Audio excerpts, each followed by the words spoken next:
Alrighty, this presentation is going to be about avoiding burnout in college.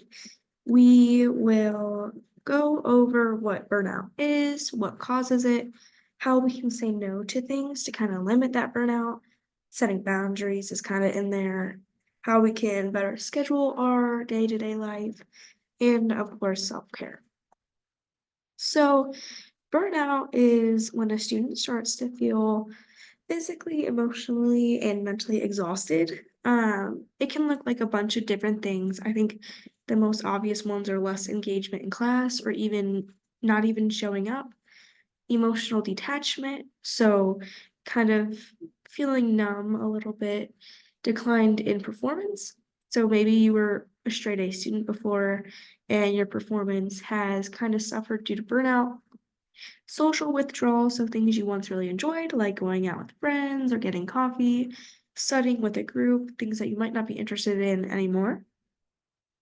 And then there are also physical symptoms. So trouble sleeping, having headaches. Some people will feel nauseous. There's a bunch of different things that you can feel physically if you're burnt out. So, what causes these feelings? Heavy workloads in college. We have so much work to do. Same with graduate school. If you're in grad school, we have a lot of work. That usually causes students to burn out at some point. We have heavy extracurricular loads, especially in undergrad. Um, Whether or not you're in sports or clubs or club sports, there's a lot of things that can make your load feel really, really heavy. Poor time management. If we have all these things to do and we're not managing them correctly, this could kind of inflate that burnout feeling.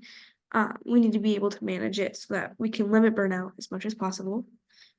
Managing social and financial expectations. This can be really stressful. If you want to make sure you are reaching out to your friends, you're splitting your time equally, as well as making sure you're taking care of your finances, paying your bills. Tuition is really stressful, loans are really stressful. These things, in addition to your school requirements, can also contribute to that burnout feeling. Poor balance. So this kind of goes with poor time management, but not being able to, do the accurate self-care um, is really not great when trying to prevent burnout, and we'll get there again. But balancing that academic role, social life, family life, work life, all these things exist when you're in college, and it's a lot to handle. Um, and I feel like a lot of students we meet with do say that having those different roles and not being able to balance them accordingly leads to that burnout feeling. So, how do we avoid it? Well, I think the most important thing is being able to say no to people, to professors if needed, um, to employers. Being able to say no really establishes those boundaries. So, in undergrad, especially, we feel pressure to say yes to everything, or maybe we really do just want to say yes, whether it's hanging out with our friends, try out a new club, play sports, even if it's just for fun outside. Uh, we can say yes to those things, but also being able to say no if we realize that that was too much and we overestimated how much we could handle. You really need to pay attention to what you need, and how you feel, even if that just means saying no. You have to do it. Um, Maybe it's saying no just for a little bit and getting back to it when you feel like you're in a better spot. It's important to know you're not going to miss out. Everything will work out the way it's supposed to. You have to give yourself what you need, and that's not selfish. Taking care of yourself should be a top priority, especially during a really stressful time. Uh, so just reminding yourself that you are your own top priority. Okay, another way we can avoid burnout is by setting boundaries. This goes with directly with saying no. Um, you're setting boundaries for yourself, but also who you're surrounding yourself with. So, an example of setting a boundary for yourself is maybe you are willing to do homework or study or whatever school related thing you need to do until 9 p.m. and then you go to bed after that. Or maybe after that you watch TV or you hang out with friends. But like your strict boundary for yourself is I work until 9 and then after 9 I'm done. You have to respect your own boundaries as you would expect a friend to respect them. Um, So if you need that time for self-care, then you need to do that. That will reflect for self-care, will reflect in your academic life. So making sure you respect your own boundaries. When it comes to boundaries with friends, you can be clear about your schedule, um, and when you want to do something, when you don't want to do something. Good friends will respect that and encourage you to take care of yourself.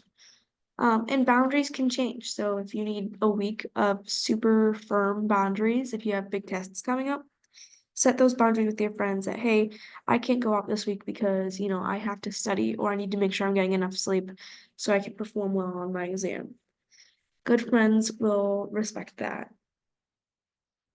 And scheduling. This is one of the most important ways to avoid burnout. It is great to participate in clubs and sports, but making sure you're not putting too much on your schedule. Sometimes we put too much and we don't realize it at the point, but being aware and cognizant of all of that, taking care of yourself, again, this is the top priority. Um, it's taking care of yourself as a human being and then being a student and then all the extra things. So finding that balance is very important because if you're not pouring good energy into yourself, that will manifest into the kind of student you are. Using a planner, this is an excellent way to help schedule your day out. Sometimes it helps people to literally see it on paper. You could do it on your computer. There are lots of different ways to have a planner, but you can use this any way you like, whether or not it's hour to hour or day by day. You can customize it to how you feel, and it'll help you to not overdo it. It's always a good idea to schedule self-care time into your planner. This is so you don't forget about you amongst all the other things. So like I said, like if your boundary is at 9 p.m., you take that time to hang out with yourself, do the things you enjoy the most. Put that in your planner and it'll help you keep you accountable. Going off of that self-care, Um, I think that this is also super, super important when avoiding burnout. We need to make sure we're sleeping well, eating actual meals, so not just snacks here and there, but actual nutritional needs need to be met. Some sort of physical activity, we don't have a lot of time in our days, but if going to the gym is really important to you, put that in your planner, make time for yourself. Getting outside, or even just sitting outside. These things always get pushed to the bottom of everyone's list of priorities, but it should really be at the top to avoid that burnout. Feel free to reach out to the Student Success Center if you have any questions, but really consider these things when you're starting to feel burnt out, maybe around midterm finals. But